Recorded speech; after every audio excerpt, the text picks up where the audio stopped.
In a 10 by 6 foot death watch cell, just steps from the execution chamber, Ronnie Lee Gardner finally drifted into uneasy sleep.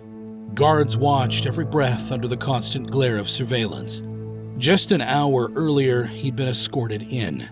His longtime Mormon bishop, who walked beside him, said Gardner seemed calm, even at peace, which was remarkable because that walk came right after the most emotional moment of his 25 years behind bars, a final visit with his family. For the first time since entering prison, he was allowed to touch them. His brother Randy whispered he's never touched no one but his lawyer's hand since coming to prison. One by one, they stepped forward. His daughter Brandy held his hand, felt his touch on her face, and kissed his forehead. We both cried, she said. He told me he was sorry and he was at peace. Then came his son Daniel and his granddaughter Darian, who had never known a world where her grandfather wasn't on death row. He wasn't worried about himself, she said. He was only worried about us. To them, he wasn't the violent young man who once turned a courtroom into chaos. They believed he had changed, found peace. He believes in the death penalty. He always said an eye for an eye. My dad believes in the death penalty, and he believes in an eye for an eye. But in those final moments, the hardest words remained unsaid. I couldn't say goodbye, Brandy admitted, so I just told him that I loved him. As the prison slipped into its morning routine, Ronnie Lee Gardner was already awake. He hadn't really slept, just short bursts through the night, never fully at rest. His last meal?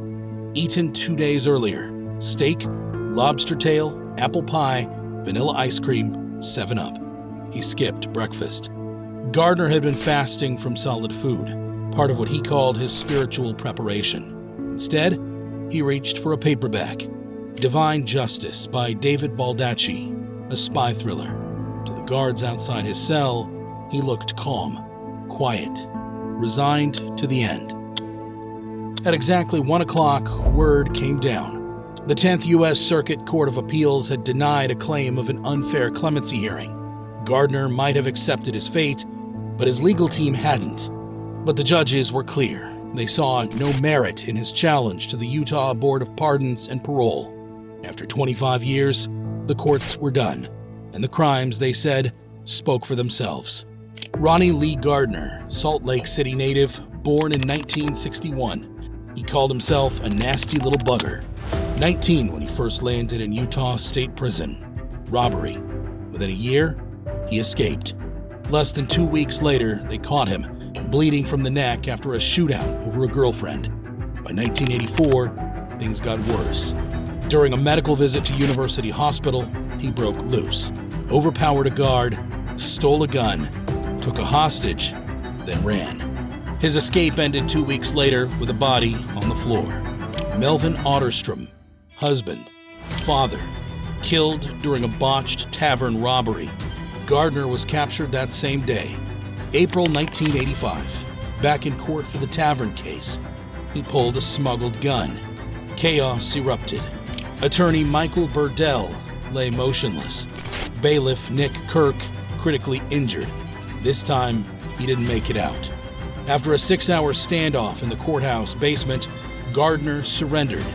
By the end of that year, he was sentenced to die. Then came the appeals, the delays, the decades. Violence followed him still. He stabbed another inmate who barely lived, and eventually, after endless motions and years, time ran out. On April 23, 2010, his death warrant was signed. But the fight wasn't over yet. Even after the 10th Circuit shut him down, Gardner's lawyers weren't finished. Almost immediately, they carried the same plea across town, this time to the governor of Utah. Utah State Prison went into lockdown, a full freeze. No movement, no visits, no phone calls. All inmates confined to their cells, only essential staff on duty. No one in or out without clearance. The reason? Governor Gary Herbert had just issued the ruling. No clemency. There is nothing in the materials provided that has not already been considered and decided by numerous courts. He wrote, Mr. Gardner has had a full and fair opportunity to have his case considered by numerous tribunals. The system shifted into execution protocol. The chamber was prepped. The team was called in. 5 volunteers, all law enforcement. The firing squad was now on standby. Because Ronnie Lee Gardner had made his choice, firing squad over injection. Why? My victims got killed by a bullet. Why shouldn't I get killed by a bullet?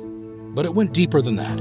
This was Utah, and Gardner had grown up steeped in Mormon tradition. He still carried the weight of an old belief, a disavowed 19th century doctrine that for certain sins, Christ's blood wasn't enough. You had to spill your own. And Gardner, in the end, chose to bleed. Ronnie Lee Gardner wasn't saying much. Described as fairly private, he kept to himself, only speaking to guards to ask for drinks. Still fasting, he sipped 7-Up and vitamin water. He'd spent most of the day reading, resting, and then came the odd request. Approved without much fuss. The Lord of the Rings, whole trilogy, DVD, in his cell. To help pass the time, he said. And while Gardner rested on his bunk, sometimes drifting off, sometimes watching Frodo's journey, the final word came down. Because yes, his lawyers had also tried their luck with the U.S. Supreme Court. 3 separate filings, all denied. 2 justices dissented, saying they would have granted a stay, but they were overruled. The news wasn't delivered by prison staff. That was left to his attorneys. Not that he seemed to care. He hadn't asked about the appeals all day. Staff described him as mellow. No single sign of panic.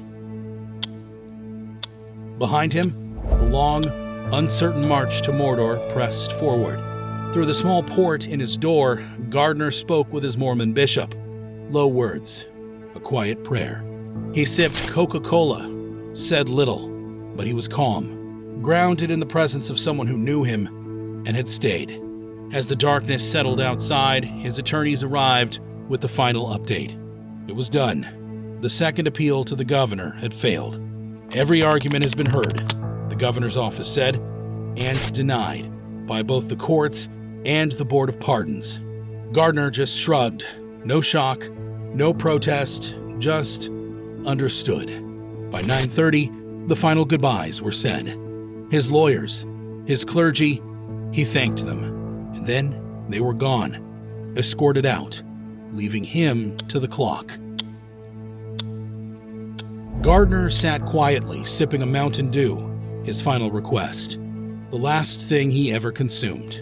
Down the hall, witnesses began to arrive. Reporters were briefed on protocol. Family members of the victims were led to their seats, among them Valdian Kirk, widow of bailiff Nick Kirk, shot by Gardner during his failed courthouse escape in 1985. Her husband survived the attack, but not its aftermath. 10 years later, he died of a heart attack. He was never the same, his family said. I'll be glad when it's over, Valdian told reporters. The viewing room buzzed with nervous energy. Tapping feet, quiet whispers. Behind the cinder block wall, the 5 riflemen took position. 30 caliber Winchesters loaded, ready. Gardner's family wouldn't attend the execution. His brother Randy explained why. We don't want that to be our last image. He don't want us to have nightmares. Instead, they stayed just outside the prison walls, a candlelight vigil. About 24 people, friends and family, gathered in a quiet circle. Some wore t-shirts with his inmate number, 14873. They linked arms. They sang. Freebird played low from a speaker, one of Gardner's favorite songs. They wept. They held each other up. And from an unlikely place, they found support. Michael Burdell's family, the attorney Gardner had killed, had also spoken out. Not for vengeance, not for death. They had long opposed execution. This isn't justice, they said. We didn't like that they kept saying he's being killed because he killed Mike. This is the last thing Mike would have wanted. They had moved on decades ago, and in its place, they'd chosen forgiveness. You just forgive. You just do. If you don't, it only hurts you. Michael is at peace. He's fine. Gardner is woken from a short nap.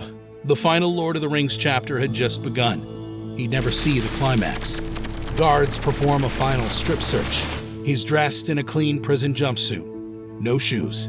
Then, under heavy escort, he walks calmly to the execution chamber. A metal chair awaits. Straight-backed, bolted down. He's strapped in, wrists, ankles, chest. A physician attaches heart monitors.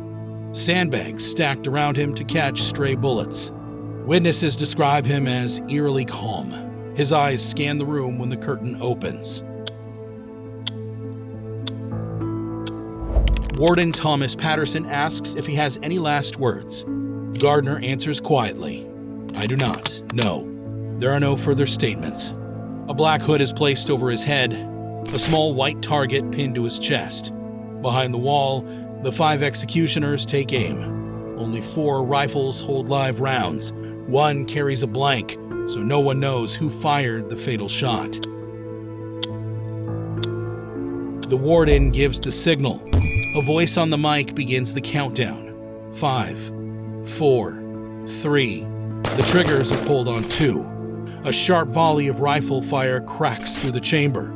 Witnesses see his left thumb twitch, his right hand clench and unclench, but he makes no sound. Seconds later, it's done.